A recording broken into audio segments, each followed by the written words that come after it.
Alors aujourd'hui, on s'attaque à un tutoriel, une retouche complète de A à Z, juste après le générique. Bonjour à toutes et à tous, mon nom est Eddie Kinol. Si vous débarquez pour la première fois sur ma chaîne YouTube, je vous souhaite la bienvenue.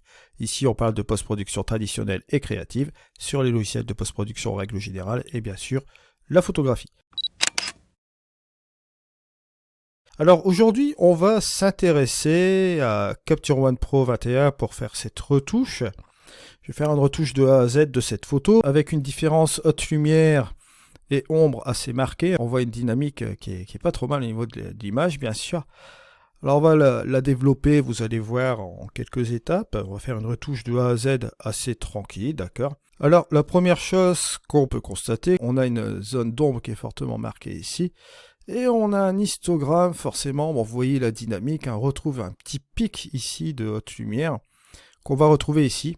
Vous voyez la petite barre, bon, elle se déplace toujours en même temps, c'est fortement intéressant. Vous voyez, on se rend compte que les ombres sont forcément dans cette zone-là de l'image qu'on va devoir récupérer, bien sûr. Et au niveau des hautes lumières, on voit ici qu'on va devoir ramener tout ce rapport dans notre image, comme vous voyez ici. Alors, la première chose qu'on va faire, c'est de rester en auto. La balance des blancs, sélectionner bon, un nuageux, juste comme ceci, qui va fonctionner très bien avec ce type de photographie. Je vais bouger mon curseur de luminosité. Première chose que je fais. Pourquoi? Bon, la luminosité permet un petit peu de dégager les tons moyens, comme vous voyez là. Et ça nous permet déjà de récupérer pas mal de choses dans l'image. On se rend compte de quoi ici? Bon, qu'on a des choses intéressantes. Vous voyez, juste comme cela. À 26, c'est un petit peu trop. On va revenir quand même en arrière. On va faire tout simplement cela à 10 et je vais simplement dégager mes ombres. Voilà. Toujours la même chose. Peut-être à 15, quelque chose comme ça. Je vais baisser aussi mon curseur des hautes lumières.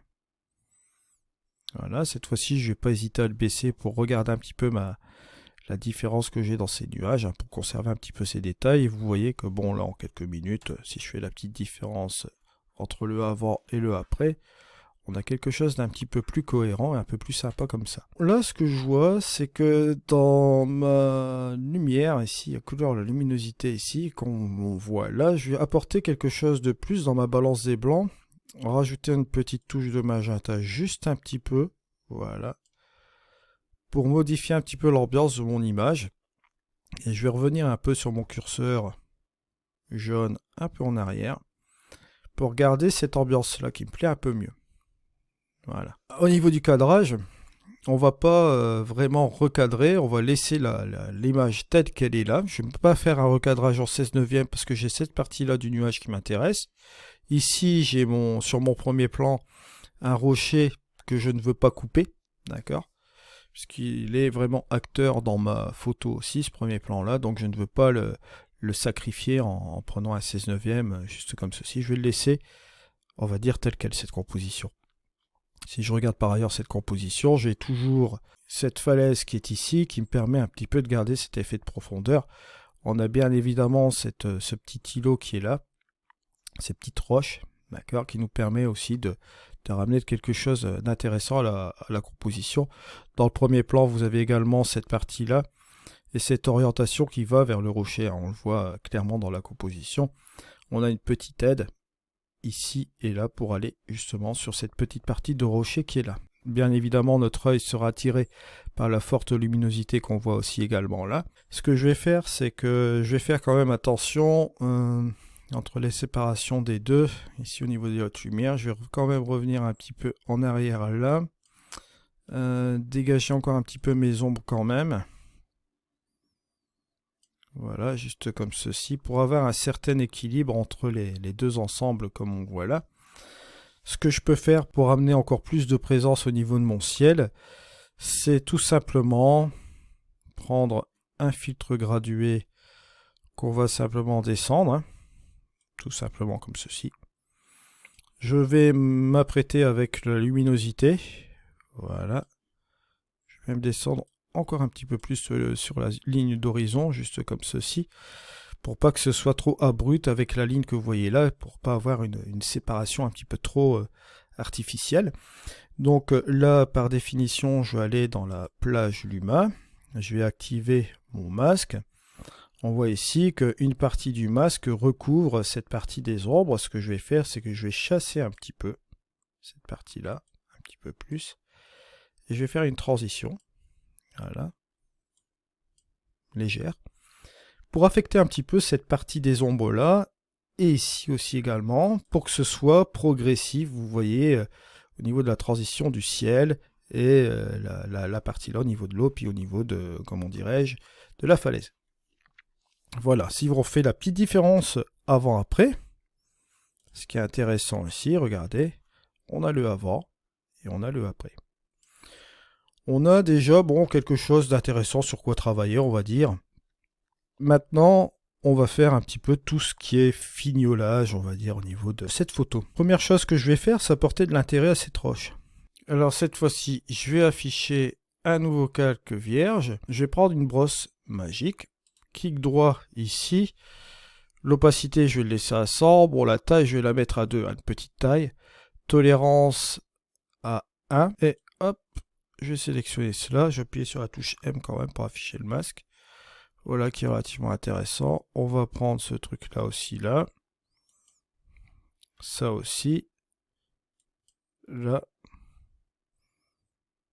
Là.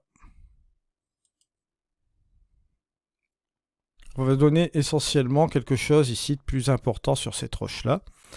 Je vais enlever le M, bien sûr. Et là, on va tout simplement ajouter encore plus de luminosité, vous voyez, sur ce rocher-là, pour la donner plus d'importance.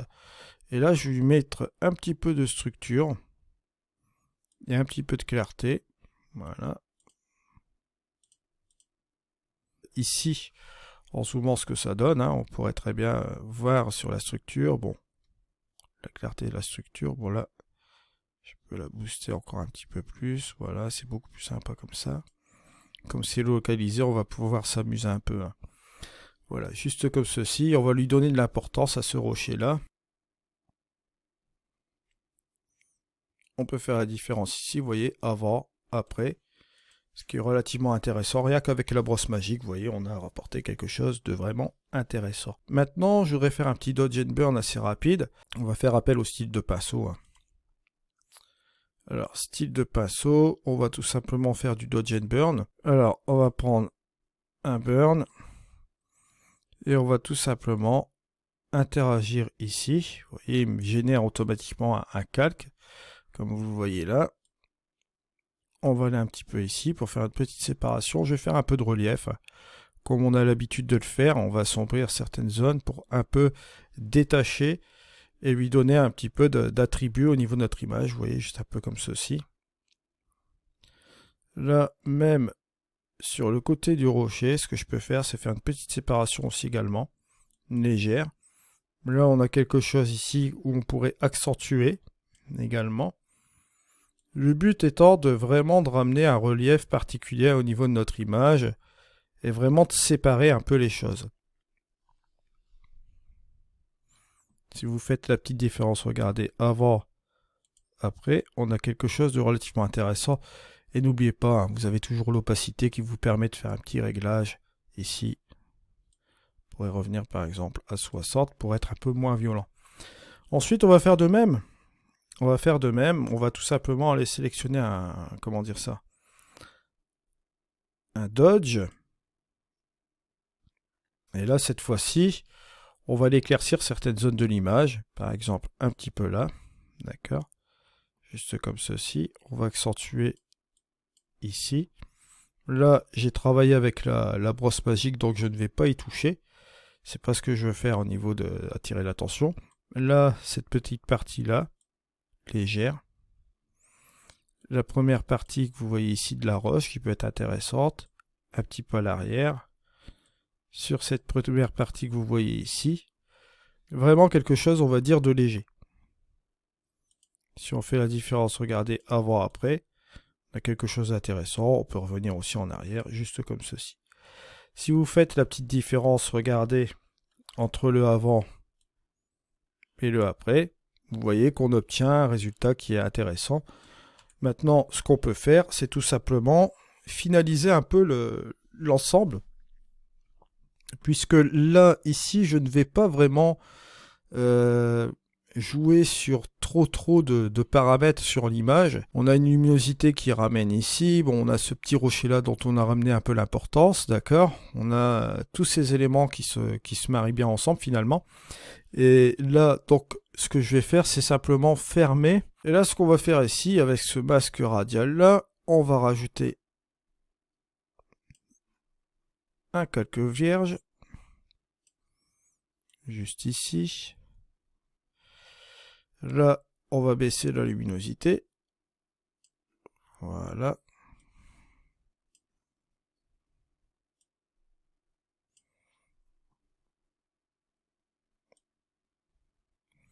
Avec l'exposition, il va sans dire que c'est un petit peu trop. Bon, la luminosité, ça marche quand même un petit peu mieux, vous voyez.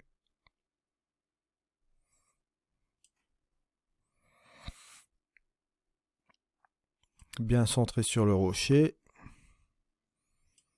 Voilà. Et on obtient ce résultat-là.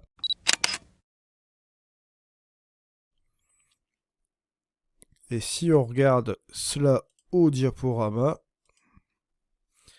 vous voyez ce que ça donne. On a une photo qui est vraiment relativement ici intéressante.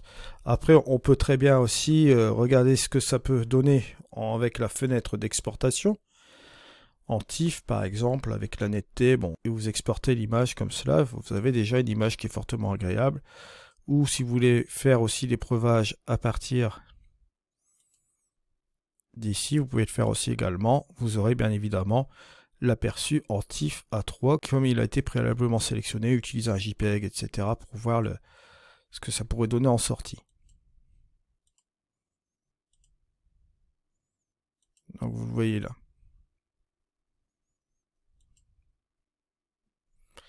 Voilà, c'est la fin de ce tutoriel et je vous remercie de m'avoir suivi. On se retrouve pour une prochaine vidéo. C'était Eddy. Allez, au revoir.